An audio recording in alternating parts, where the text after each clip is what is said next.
And I am Pramod sir of your math teacher. Welcome to everybody. Today's online class.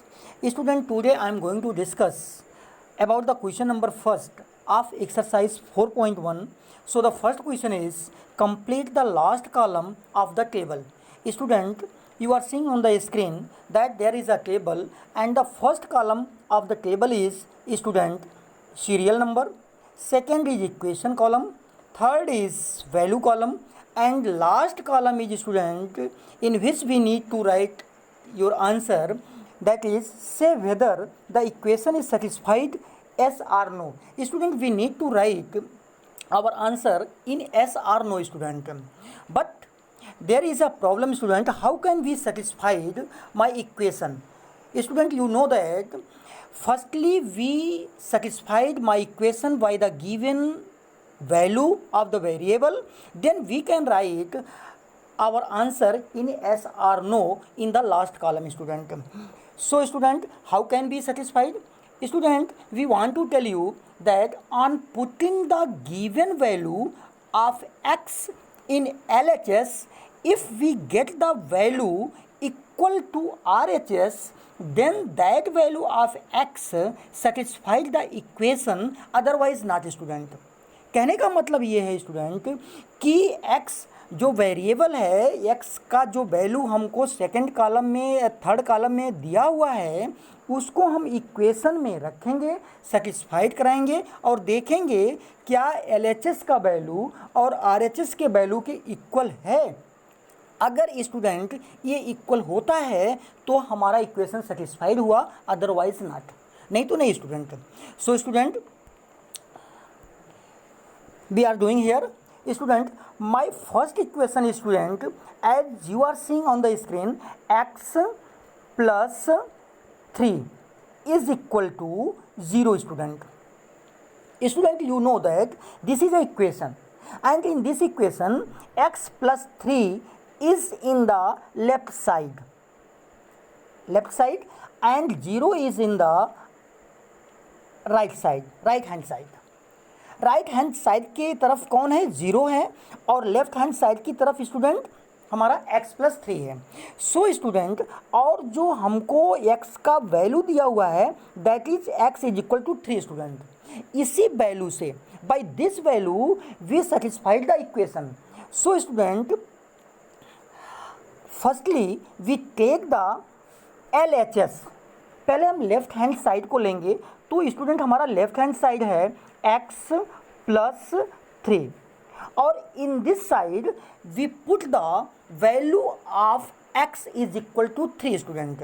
कहने का मतलब ये है कि इस साइड में x प्लस 3 में जहाँ पर भी आपको x दिख रहा है वहाँ पर हम x का वैल्यू 3 राइट करेंगे, स्टूडेंट।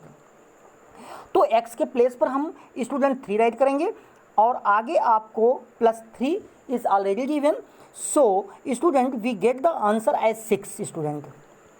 स्टूडेंट, इसका मतलब LHS लेफ्ट हैंड साइड को जब मैंने सॉल्व किया तो हमको क्या मिला? 6 मिला। इसका मतलब ये मेरा LHS है, LHS is equal to 6, student.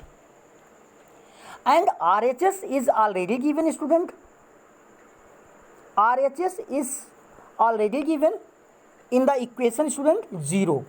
Student, you are seeing here that LHS is not equal to RHS, और आप ऐसे भी देख रहे हैं कि 6 जो है मेरा ये 0 के इक्वल नहीं है, 6 0 के इक्वल नहीं है। So student, we can say that my equation is not satisfied by the given value of the variable x is equal to 3. So student, in the last column, in the last column we write no, student. We write no. ये पहले का answer है, student.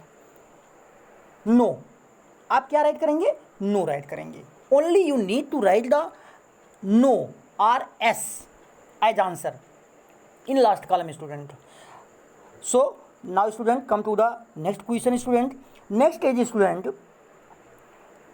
same equation x plus 3 is equal to 0, but given value of the variable is different. जो x का value दिया हुआ है वो डिफरेंट है, लेकिन इक्वेशन आपका सेम है। आप देखिए जो ऊपर इक्वेशन है वही आपका नीचे भी है, बट x के वैल्यू जो हैं वो आपके डिफरेंट है। आप यहाँ पर देखिए x का वैल्यू डिफरेंट है, x का वैल्यू यहाँ 3 है और यहाँ पर -3 है। So student same work we do in this question student. We take the LHS left hand side of the equation. Firstly we take, so student left side is x plus 3 student, x plus 3 student, left side is x plus 3, this is left side, and the value of x is student is equal to -3. So student we put this value of the variable in left side. So x plus 3, x के place पर क्या write करेंगे student? -3 आगे +3 is already given. So student you will get as answer sum 0. Student you are thinking that how can we add a positive and a negative integer? Student I have already told you that when we need to add one positive and one negative integer, then it can't add student, always subtract. ये कभी add नहीं हो सकता, हमेशा subtract होता। अगर एक positive और एक नेगेटिव इंटीजर है तो वो हमेशा सब्ट्रैक्ट होता है। तो 3 - 3 स्टूडेंट क्या आया? 0 आया मेरा। क्या आया? 0। ये वैल्यू किसका स्टूडेंट? LHS। आप देखिए इक्वेशन में आपने LHS साइड को लेकर के आपने सॉल्व किया, कहने का मतलब मेरा LHS क्या आया? LHS = 0 आया स्टूडेंट। LHS मेरा 0 आ गया। और RHS स्टूडेंट क्या दिया हमको? RHS क्या दिया है? RHS आप देखिए यहाँ पर, RHS यही है स्टूडेंट इस इक्वेशन का। RHS is also 0 student. So student you are seeing that LHS and RHS are equal. So we can say student that my equation is satisfied.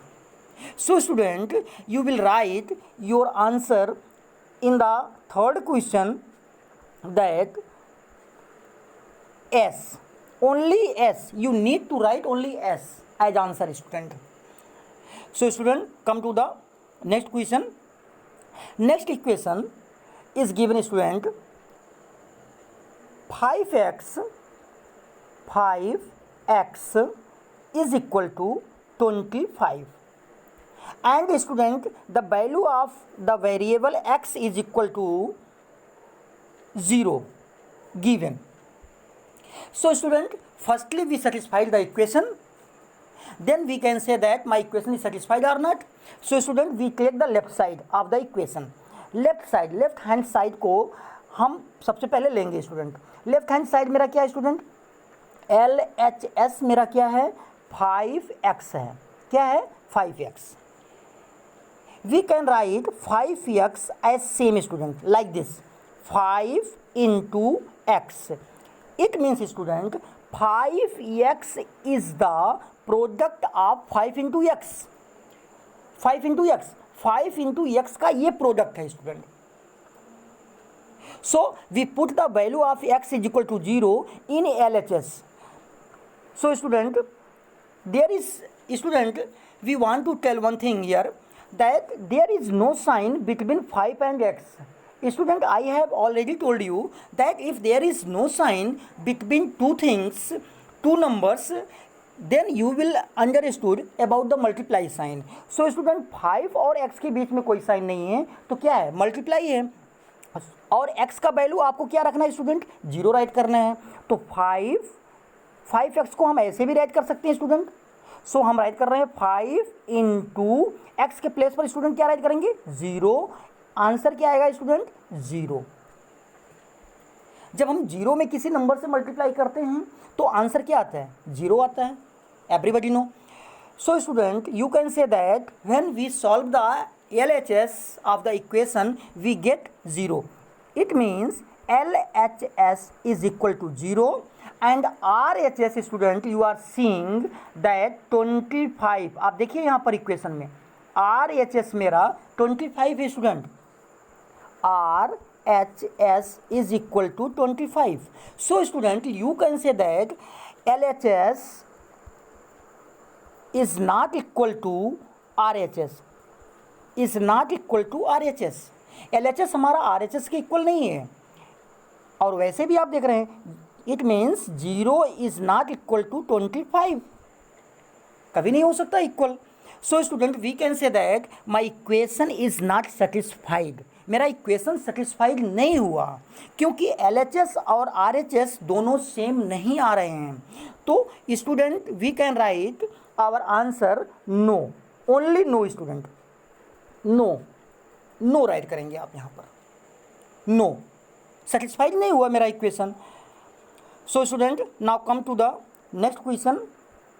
Next question student, next is student, next equation m upon 3 is equal to 2 student, and the value of m is equal to -6 student. So student, we put the value of m is equal to -6 in the left side of the equation. So student, left side of the equation is m LHS. LHS क्या है student? m upon 3. यही तो मेरा left side है. Left side तो यही है मेरा. ये राइट साइड है, राइट हैंड साइड है, ये लेफ्ट हैंड साइड है. तो लेफ्ट हैंड साइड में हम m का वैल्यू -6 रखेंगे. तो रखेंगे student, on the place of m we can write the -6 upon student 3. और जब हम 6 को 3 से डिवाइड करेंगे 3 तो क्या आएगा? 3 2 जा 6 स्टूडेंट. आंसर क्या आया? 2. But student, what is the sign of 2? We use minus का sign, because student I have told you already that when we divide a negative integer by the positive integer, always we get as question or answer in negative. हमेशा हमको negative ही मिलता है. जब हम किसी negative integer को किसी positive integer से डिवाइड करते हैं तो आंसर जो आता है वो निगेटिव आता है answer. So student, you can say that LHS का वैल्यू मेरा -2 आया स्टूडेंट, एंड RHS का value is already given in the equation student 2. This is negative, this is positive. So -2 is not equal to 2 plus 2. It means student, LHS is equal to not, LHS is not equal to RHS student, RHS. So we can say that student, my equation is not satisfied. मेरा equation satisfied नहीं हुआ. So student, we write our answer no here. Before this equation, no. I hope student you have understood the question number first of exercise 4.1. So thank you student, thank you very much.